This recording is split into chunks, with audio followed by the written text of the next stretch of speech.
Hello, my name is Rachel and today I'm going to be doing the book Unhaul challenge, which is by BooksandLala, who I will link down below.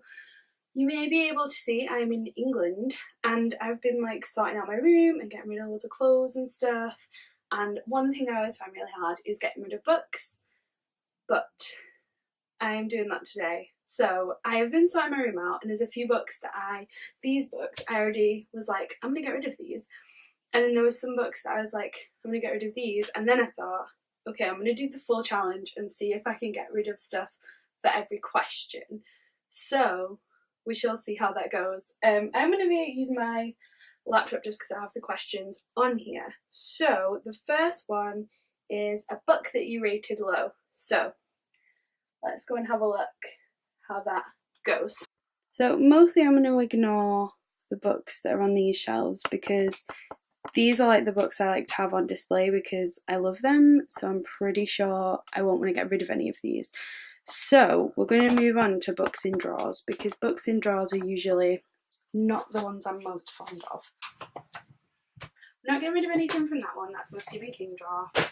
Everything stays. Book you rated low. Okay, this is a bad drawer to start with. I haven't read a lot of the books in that drawer. I think that's why they're in the drawer. Actually, I think there is a book on my fantasy shelf that I don't want.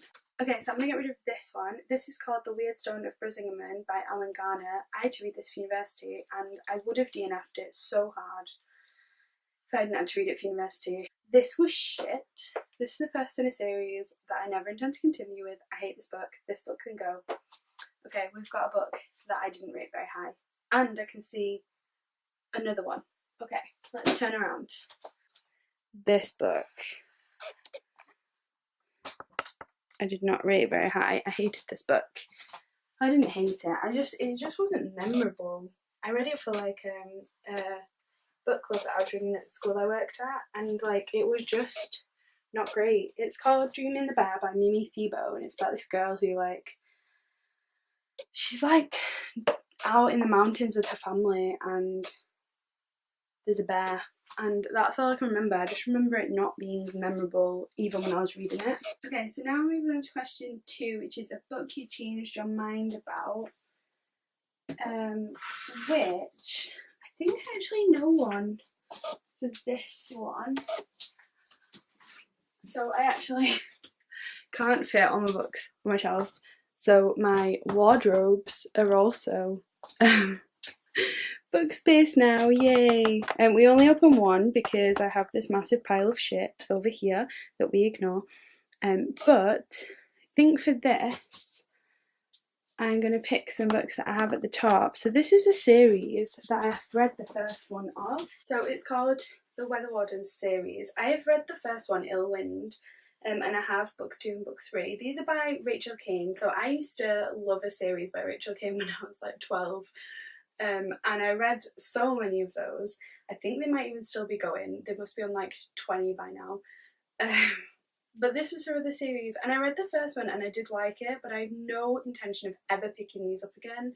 I just know that. So there's really no point me keeping those on my shelf. So these are going to go too. Question number 3 is a series you won't be completing, which I could have the Weather Wardens one for. Okay, so for this, I'm going to go with the Terry books, all of them. I started reading Contagion and DNF'd it after about 100 pages. This was really not for me, did not like it. And this is the first in the series, I think. And then she has another 2 books. This is definitely part of a series. I don't know if this one is, but I don't want to read these because I've read this and didn't like it, which is a shame because I've been to a talk by the author and all the books are signed, but I just don't want them. So these are going. I just realised I have another one for a book I won't be completing, and that is Beautiful Creatures. I don't know how this actually managed to survive for so long without getting binned, because I didn't enjoy it when I read it, and I read it when I was 12, and I never intended to read any more of them, but for some reason I just kept it. This is Beautiful Creatures by Cami Garcia and Margaret Stoll. So this has been a long time coming. This guy needs to go. Then one of the next challenges is a book that you DNF'd. So we need to find Steel and Snow because that book was shit and I literally hate it. and I know I haven't got rid of it yet. So wherever Stealing Snow is, that guy's gotta go. Also, my dad is hoovering, so that might be in the background. Sorry. There it is. Stealing Snow. This is absolute tripe. I hate this book. It was just like too childish, too many love interests, bad mental health rep. Everything about this is bad. I do not like this book. This book is going. So the next one is book you have multiple copies of. Now this is the pile that I'd already done. So the first one is The Shepherd's Life, A Tale of the Lake District by James Rebanks.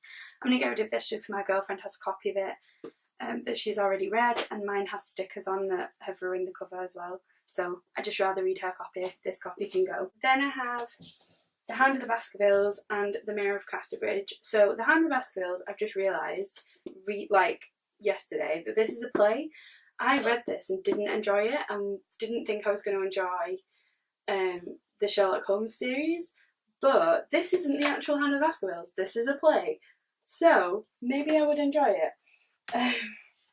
But I have like a nice Penguin English Library copy of this, so I won't be reading that one. And that is the same with this one too.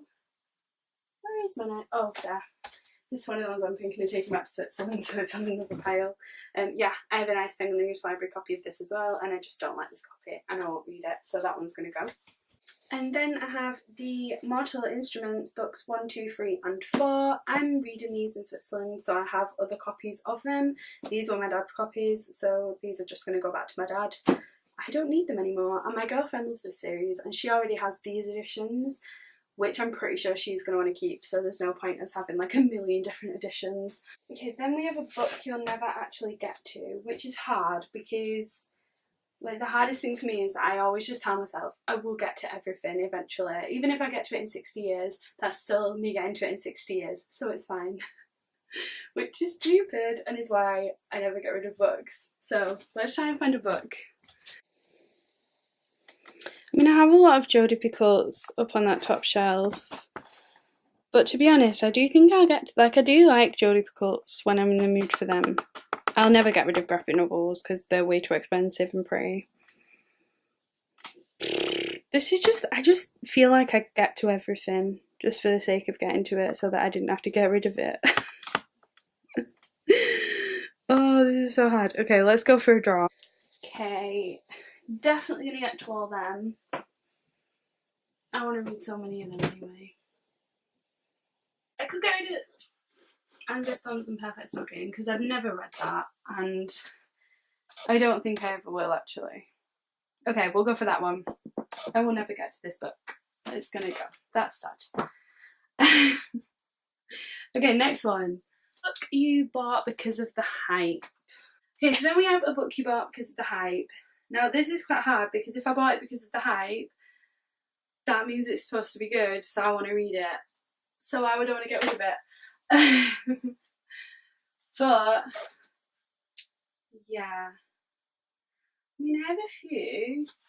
There's Black Water Lilies by Michel Bussy. I'm not sure what the name is, how to say that. There's this one.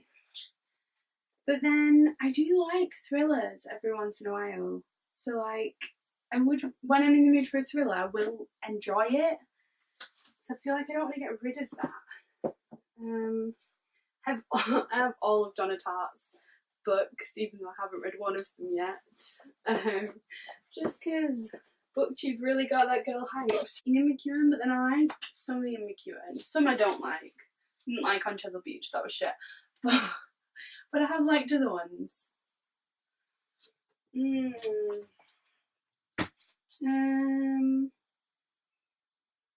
Caraval. I definitely got because of the hype and because the edition is beautiful. Look how beautiful this book is. It's so pretty. But again, I feel like I will read it, so like I don't want to get rid of it. Ooh, okay, I got one.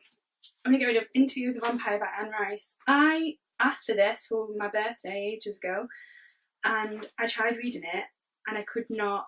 How far did I get? Ooh, this was back in the fold pages days.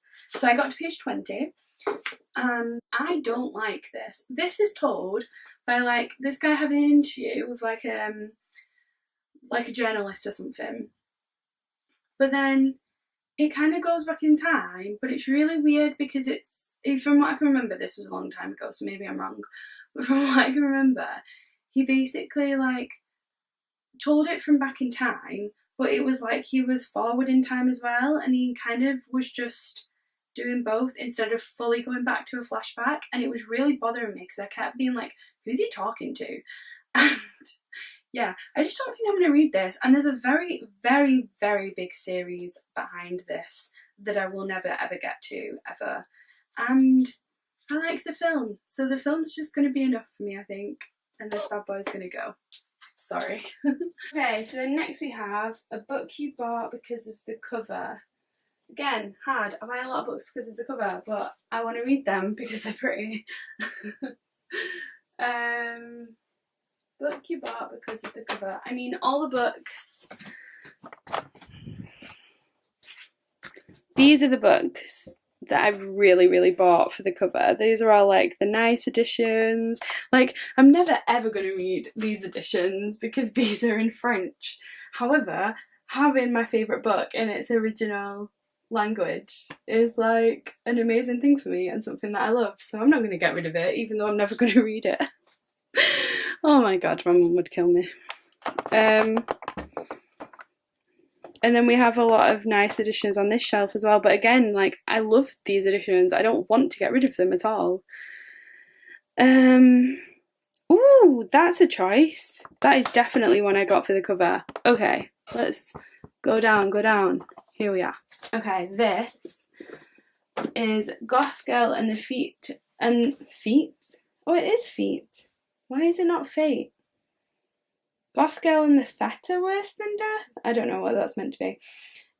This was illustrated by Chris Riddle, and I really like Chris Riddle illustrations, so I bought this, even though I haven't read any of them in the series, and I just don't think I would get to it. I think it was just after I'd read The Sleeper and the Spindle, and it is really pretty inside, but I just don't see myself getting to it. So that one can go. I definitely bought that for the cover. And then for the last two questions, these are actually some books that I was already planning to unhaul and fulfilled the questions. So a book you don't know anything about is After Me Comes the Flood by Sarah Perry. This I'm like, I don't want to throw it away just because it was longlisted for the Guardian First Book Award 2014, and on the front it says, a beautiful dreamlike narrative, rarely do debut novels come so assured and impressive as this one. And that's a quote from Sarah Waters, and so that makes me want to keep this. It's got a quote from John Burnside on the back as well. But I don't know anything about it, and I don't think I'll pick it up. Oh, yeah, it's gonna go. It's gonna go. And then we have A Book You Didn't Buy, which I have Things I Want My Daughters to Know by Elizabeth Noble. This is just one of my mum's books that she didn't want anymore and she gave to me. You know when like people give you books and you would never buy them and you know you're not going to read them, but it's free books so you just keep them on your shelf for ages. That's what this is, but I'm never going to read it, so it's going to go. And then we have some bonus unhaul books because these are just some books I found on my shelves while I was tidying. So we have Band of Brothers by Stephen E. Ambrose. I just don't think I'm ever going to read this. It's supposed to be really, really good. But yeah, I just don't think I will read it. So there's that one. Then we have What Went Wrong, Gordon Brown, How the Dream Job Turned Sour, edited by Colin Hughes. I just don't think I'll read this. I'm going to ask my girlfriend if she wants it first because she's really into her like politics stuff. So I will ask her, but that's going to go from my collection anyway. And then we have some Nicholas Sparks. We have Message in a Bottle, A Walk to Remember, and At First Sight. I remember like when I was like 13 or 14, I think it was, I read some Sophie Kinsellers and I read some Nicholas Sparks and I really liked them. But it was one of those where I read them at the time, and any time I've tried to read them since, I've not enjoyed them. So I think it was just like, it was for that time in my life. And I keep the books that I read then, like The Notebook and The Last Song I really did enjoy at the time. but I just don't think he's a writer that I would get on with now, so I don't think I'll return 20 of his books, so these can go. How many books is that? 1, 2, 3, 4, 5, 6, 7, 8, 9, 10, 11, 12, 13, 14, 15, 16, 17, 18, 19, 20, 21, 22, 23, 24, 25, 26, 27. 27 books going. Oh, that's a lot, isn't it? But they're going. They are going. Definitely. Ugh, I do not like getting rid of books. Okay. Yeah, that was the Unhaul challenge, which I have passed with flying colours, I think. So there's only like 10 prompts, and I'm getting rid of way more books than that. So, go me. Yes, thank you very much for watching, and I will see you in my next video. Bye!